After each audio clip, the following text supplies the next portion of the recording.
1997. A cold winter night in Detroit. Whitney Houston was in the middle of her iconic My Love Is Your Love tour, one of the most emotional and exhausting eras of her career. The arena was packed with thousands of fans waiting to hear that voice. The voice that had carried them through heartbreaks, weddings, funerals, memories. But among those thousands was one young woman who wasn't just there to listen. She was there to escape. Sitting alone in the upper section of the arena, she carried a secret no one around her knew. A decision already made. A plan already set in motion. That concert for her wasn't a celebration. It was supposed to be goodbye. What happened that night? One moment, one gesture, one unexpected act of human connection would completely change the path of that fan's life. And the shocking part? Whitney Houston never told a soul. No cameras caught it. No articles covered it. Not even the people closest to her knew. The truth only surfaced years after Whitney's death, when the fan finally revealed how Whitney Houston, unintentionally, unknowingly, saved her life. What did Whitney do? How did a single moment stop a tragedy? And why did no one know until years later? Keep watching, because this is the story of the night a song became a lifeline. December 12, 1997. Detroit's Joe Louis Arena was overflowing with excitement. People lined up wearing Whitney shirts, clutching posters and humming "I Will Always Love You" as they found their seats. But while most fans were electric with anticipation, one was drowning in silence. Her name was Marisa, a 22-year-old nursing student who had come alone. Her friends thought she was studying. Her family thought she was working. No one knew where she really was, or what she had planned for after the concert. Marisa had been struggling for months. A toxic breakup, financial pressure, family conflict, a creeping depression that felt like a shadow swallowing her whole. She had bought the concert ticket months before, back when life still felt manageable. But now, the only reason she came was because she wanted one last moment of beauty. One last glimpse of the woman whose voice had carried her through so many nights. She sat in section 214, row J, seat 8, far from the stage, but close enough to feel like she was part of something bigger. She wrapped her coat around herself, her body trembling. Not from the cold, but from the storm inside her. The lights dimmed. The crowd roared. And then, Whitney stepped into the spotlight. The arena exploded. Marisa didn't move. She watched Whitney, radiant in a shimmering gown, singing "I'm Every Woman," with a confidence that felt supernatural. But instead of joy, Marisa felt a deeper ache. How can someone shine so brightly when I can't even find a reason to wake up tomorrow? She felt herself slipping further into the darkness she had been fighting for months. Song after song passed. The crowd danced, cheered, cried. Whitney spoke in between songs, uplifting words, gratitude, joy. But Marisa heard none of it. Until Whitney paused the show. She walked toward the front of the stage, looked out into the crowd with a softness that felt unusual for such a huge arena, and said, "I don't know who needs to hear this tonight, but baby, don't you give up. You hear me? Don't you dare give up. God's not through with you yet." The audience erupted. But Marisa froze. It felt like Whitney was looking right at her, right into the place where the pain lived. And for the first time in months, Marisa inhaled fully. Something shifted. She didn't know it yet, but this was the beginning of the moment that would save her life. The concert moved into a quieter set. The arena glowed in soft blue light as the band began the opening chords of "I Believe in You and Me." Whitney stepped back to the center of the stage, closed her eyes, and let the first note fall like a prayer. Marisa felt it like a hand on her chest. Whitney's voice was warm, tender, not the powerhouse belt of her earlier hits, but a gentle hug wrapped in melody. Marisa began to tremble, her eyes filling with the tears. Midway through the song, Whitney opened her eyes and scanned the audience. She pointed toward the upper levels. I see you up there, she said softly into the mic. The crowd cheered. But Marisa knew, irrational or not, that Whitney meant her. Whitney's voice reached into the darkest part of Marisa's soul. I believe in miracles, and love's a miracle come true. Marisa's tears flowed, uncontrollable, unstoppable. The person next to her offered a tissue, but she didn't even notice. She was breaking open in real time. Then it happened. During the bridge, Whitney lifted her hand toward the rafters and said, "Baby, you are loved.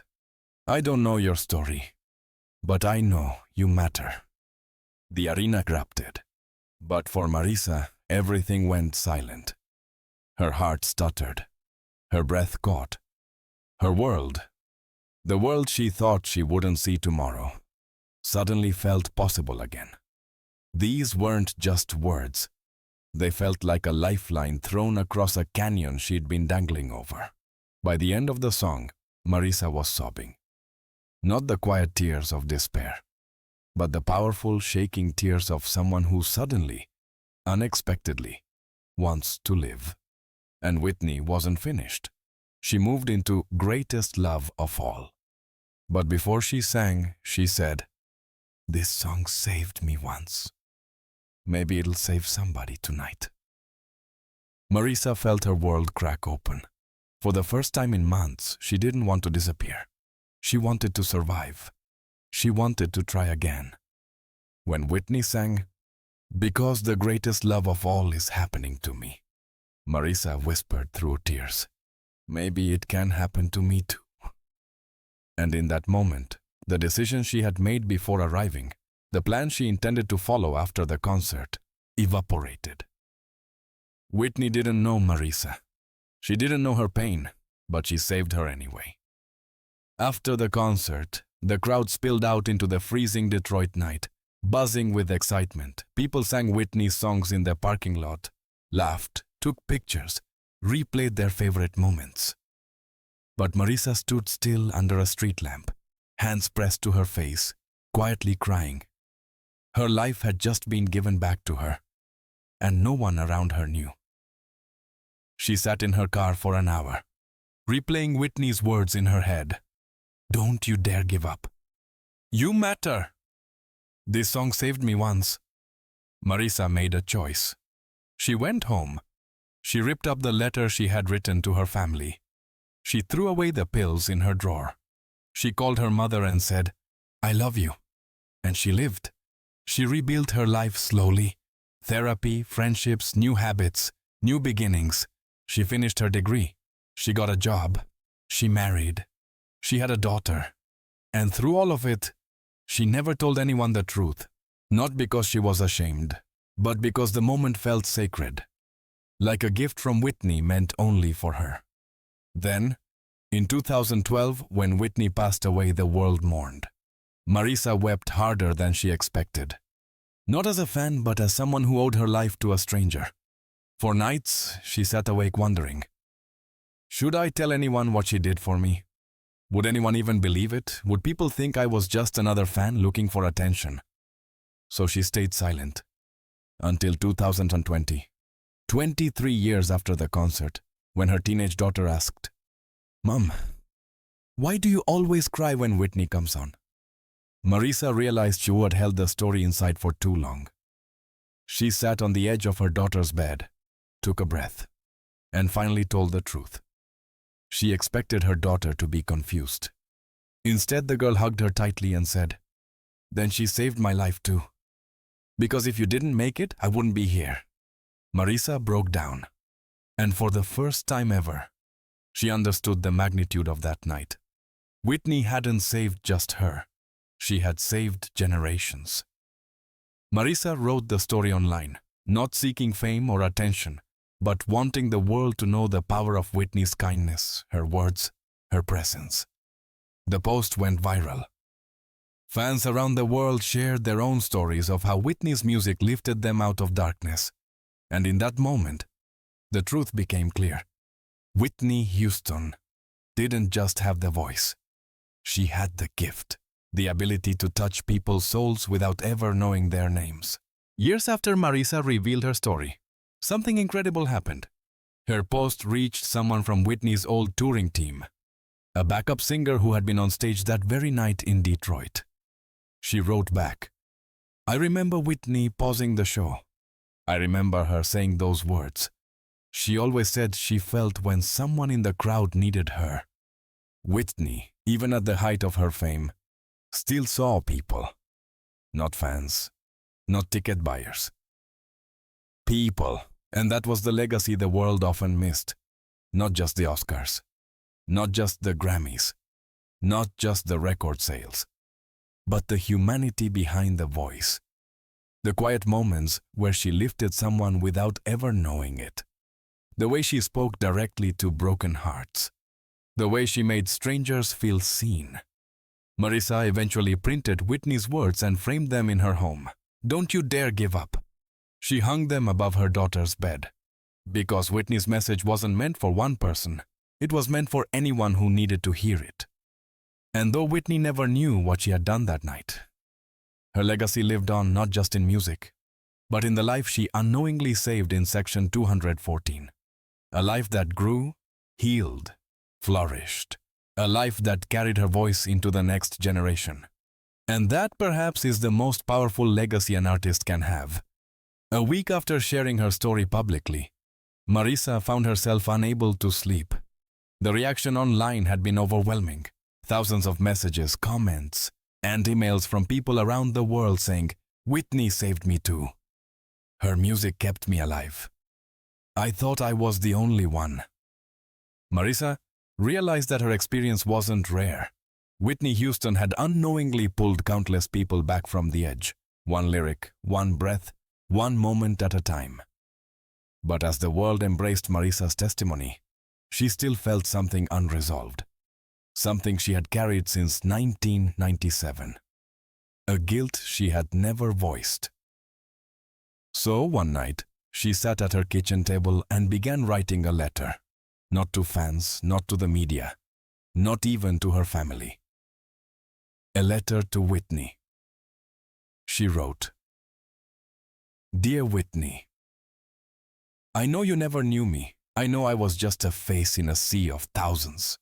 But that night, you saw me, you spoke to me, you reached me when no one else could." Her hand trembled as she continued. "I lived because of you. I found love because of you. I became a mother because of you. You gave me a life I didn't think I deserved." Tears dripped onto the page. "I'm sorry I didn't share this sooner. I'm sorry the world didn't get to hear how much good you did quietly, without cameras, without credit. I wish I could tell you in person. I wish you were still here." When she finished, Marisa folded the letter gently and placed it inside an envelope, sealing it with care. But she didn't mail it. There was no address for heaven, no way to send gratitude to a voice that now lived only in memories and recordings. Instead, she took the letter to the Detroit River, the place where she used to sit during her darkest days, and placed it beneath a stone at the water's edge. "Thank you," she whispered, "for everything." The wind carried her words across the water. And though Whitney would never read the letter, Marisa knew that the act of writing it, the act of finally releasing years of gratitude and grief, was a final piece of healing she didn't even know she needed. It wasn't about Whitney hearing the message. It was about Marisa finally speaking it. Months passed, and life settled into its gentle rhythm again. Marisa's daughter, now 16, had become deeply fascinated with Whitney Houston, not just the singer, but the woman who had unknowingly transformed her mother's life before she was even born. One night, they sat together on the couch watching a Whitney documentary. There was a scene showing Whitney smiling backstage, exhausted but radiant, telling a crew member, "I just hope I touched somebody out there tonight." Marisa's daughter pressed pause. "Mom, she wasn't talking about fame, was she?" Marisa shook her head. "No, baby. Whitney never chased fame. Fame chased her.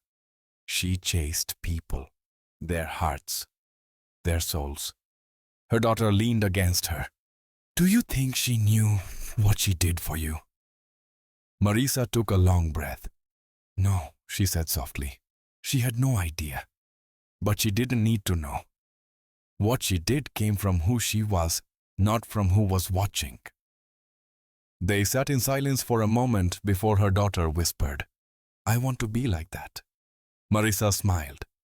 "Like Whitney?" "No," her daughter said. "Like someone who saves people without even realizing it." The words hit Marisa like a warm wave.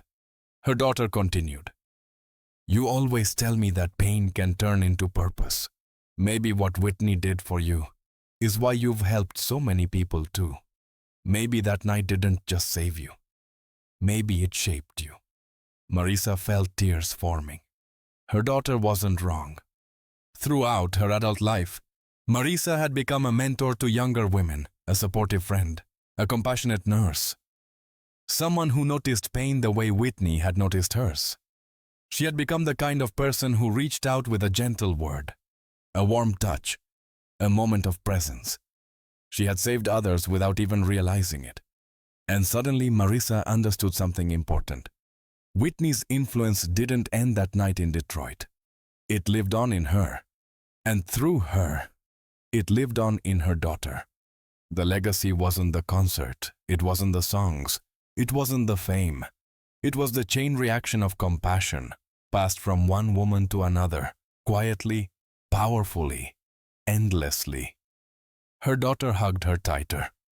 "Mom, she saved all of us, didn't she?" Marisa nodded, smiling through tears. "Yes, sweetheart, in her own way." She did 2 years after Marisa shared her story. An unexpected email arrived in her inbox. The subject line read, "We would like to honor Whitney's real legacy." It was from the producer of a major documentary team working on a new, intimate film about Whitney. Not the tabloids, not the scandals, but her humanity. The producer explained, "We've read your story, and we believe the world needs to hear it, not as gossip, but as truth. The Whitney you experienced is the Whitney her fans deserve to remember." Marisa felt her heart race. She had never sought the spotlight. Her story was personal, sacred even. But something inside her whispered, "This isn't about you. This is about her." So she agreed. Months later, Marisa sat in front of a camera, hands clasped, heart pounding. The lights were bright, but the room was quiet. A single producer sat across from her and said gently, "Tell us what happened that night." And she did.